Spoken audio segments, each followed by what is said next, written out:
Why does the establishment, we're not sure with these new cases, others have been confirmed, but why do they like to stage these shootings? As a pretext to bring in more troops?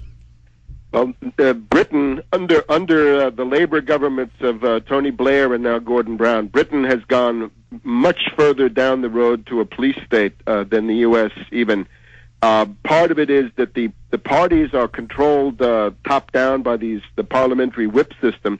The other thing is that you haven't had mass movements, you haven't had the kind of thing that you've seen in the U.S., and you don't have independent communications by and large, right? The large amount of television and radio broadcasting is controlled by the BBC. There is some commercial opposition, competition to that, but it doesn't amount to the kind of thing that you have in the U.S. of all ideological types. So I would say Gordon Brown, having started with this thing about bank bailouts, bank nationalizations, hundreds of billions and trillions of pounds now committed to the derivatives bailout and wanting to be the leader of this, right? Because that's what he is right now. Gordon Brown is the world leader in the bailout brigade.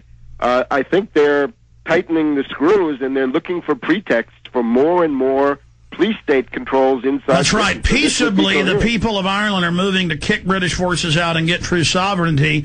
And this violence is the best friend of the establishment. It's turned out most IRA was commanded by British intelligence, and they would threaten their underlings with death if they wouldn't go out and commit shootings and bombings. Going back to We Are Change Ireland, Keith Bryan. Keith, continue with other intel you've got from Ireland. Well, basically, I was just scouring the newspapers. I was just, randomly Googling what the MOs would be, and that's how I came across this stand down or these guards standing by. And the minute I saw that, I went, that does not sound right. I mean, they're guards. They're part of the security forces there. They would at least retaliate somehow, which they never did. And they stood down. And when I see that they stood down the second time after the bullets were fired, when the actual attackers came in for another round of shooting, that they actually still stood there. And when I saw that was very suspicious. And not only that, we have one gentleman called Patrick Mercer. He's a former infantry regiment commanding officer, and he is now chairman of the Commons Counter-Terrorism Subcommittee. And he went on to say, we have to question the efficacy of the guard force if it is not armed guards stood by as British soldiers are shot at Northern Ireland base, prepared to fire back on the enemy. And let's expand on that. They then came over and stood over them and raked them with fire again. Yeah, well, and this guy goes on to say, well, how are we meant to be a deterrent in the future if the terrorists know that we are not going to be shot at? And when you look at it, I mean, I'm sure that the people who were attacking the base knew that they were going to receive some sort of fireback or some sort of retaliation, but there was none. Yeah, why would, that's a key point. Why would they waddle up after shooting them in the distance and then stand over them and shoot them again right up at the gate of the base, not thinking they'd be fired upon, knowing there was armed forces in there? Yeah, not just that. They also were waiting there, Alex.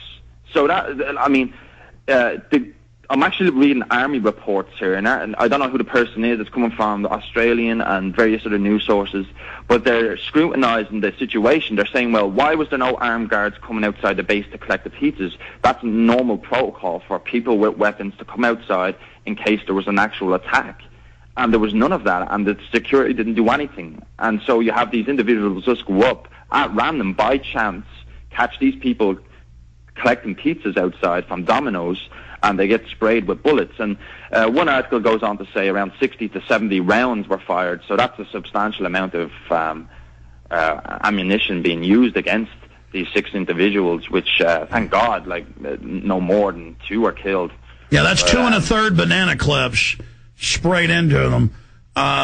Just amazing. Well, is there a We Are Change website you want to plug? I know you guys put out a film as well and have really been making the news over there confronting politicians. Any sites that you want to plug? Yeah, there's several sites now, Alex. There's wiseupjournal.com. Anthony runs that one. wiseupjournal.com? Yeah. There's wearechangeIreland.org. There's also another website called wethepeople.ie. So there's a few other websites there, and there's links to others, and it's quite interesting what's going on recently, and it's reminiscent to what we once knew in the past, and it's kind of being brought into the present now. And I feel, Alex, if this goes on, basically there will be British troops back on the streets up there, because they're not going to stand by while British soldiers are being fired upon. And you know, and now they've killed a police officer last night too. Yeah, basically, what happened there was somebody threw a stone or a brick through some person's window. Maybe that was a tactic to draw the police in. But one police officer who has 22 years of experience in the police force up there, who must have seen quite a lot, he arrived up on the scene, and basically when the car came to a standstill, somebody come up from the rear window and just unloaded into the car. And I think he was shot in the head, and he died instantly. Well, it's on record. The British do most of this. They've been caught red-handed. We'll talk to you in the next few days as this develops. Thanks for your great information. And We Are Change Ireland. Alex, take care of yourself, and bye to Webster. Bye-bye. All right, take care, Webster. We're going to come back in a final 5-minute segment and talk about if the depression continues to unfold, if we're not able to turn them around, what do we do then? I know you're saying work to change it now, but how would we extricate ourselves from the crisis if it's allowed to continue to deteriorate over the next 6 months to a year, which is clear they're not going to change course. We're going to force them later to, but you can see the energy of the people versus the establishment, and you can see the trajectory, and it's clear it's going to stop. It's going to take more time to stop this juggernaut of destruction, financial destruction, from rolling forward. Also, will they hit Iran? They're beating the war drums for that yet again. I'm Alex Jones. This is the Genesis Communications Radio Network. Webster, as we launch the film coming up in the next few days, I want to have you back on next week to break it all down after you've had a chance to see it. We'll give you a PrisonPlanet.tv membership. You don't have to wait to have the DVD shipped to you. And you can go up there and watch it in super high quality and give me your review of it. I think you're going to be extremely pleased with it. We just get better and better at making these films. And Obama's given us plenty of material to make it. We've got a short circuit their agenda right now. This Republic's going to make it. But, you know, that final question, you know, we're growing opposition. What they're doing is very unpopular. He's going to run out of gas in the next couple 100 days, but they're going to do a lot of damage in the meantime. And I don't think they're going to be implementing your plan anytime soon. So what do we do down the road when things are 10 times worse? Well, you don't get out of the depression unless you make these changes. There is no automatic exit from the depression. There is no business cycle that's going to lift you out of the depression. And I'm also afraid there is no free market solution to the depression. If you call for the free market under these circumstances, basically making everything much worse. You know, think of food stamps, right? There are 3 million people in Texas who are living thanks to food stamps. And if you say free market, take that away, well, that's going to be the end of a lot of them. So I think that the question is, how long will it take for people to throw off the chains of ideology and all the illusions and all the claptrap of the past 40 years? One thing is, there's a sign of a mass movement against derivatives, and that is the produce the note.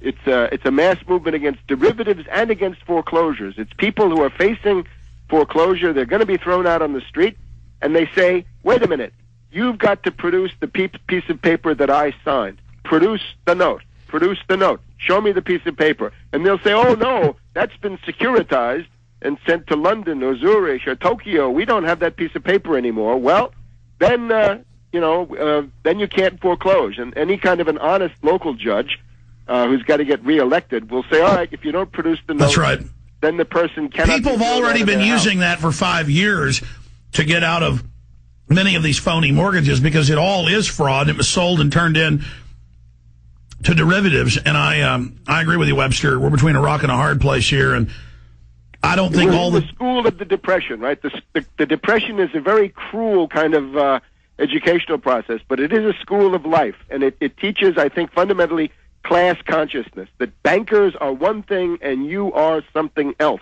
And any approach to the Depression that doesn't say there are 500,000 bankers and financier oligarchs in this country who have been the beneficiaries of the system, and their interests have got to be sacrificed because they're antithetical to the survival of humanity as a whole. So we can't have foreclosures, we can't have derivatives.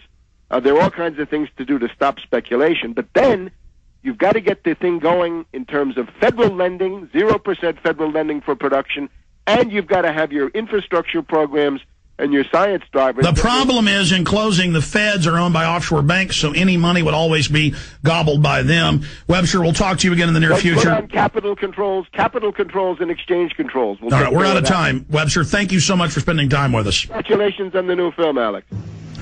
Thank you, sir. You'll see it soon. All right, Webster Tarpley's leaving us. Ladies and gentlemen, if I'm able to in the future, I'll tell you the type of dirty tricks that are going on. I can't get into that right now on air, but know this. The Obama deception will go out. God's will come hell or high water, as they say. And it could be out today, it could be out tomorrow, or if I'm able, I may wait till Sunday because I really want to put out some more of the trailers and build the excitement because that's what will have a bigger effect. Just know this, we are fighting, and we need your prayers here, ladies and gentlemen, because we are going toe-to-toe up against the New World Order. I had Ron Paul on, a bunch of other powerful guests today. The rebroadcast on the audio stream starts in 70 seconds. One place, Infowars.com, and on the M&FM dial. God bless you all. Thank you for listening to GCN. Be sure to visit GCNlive.com today.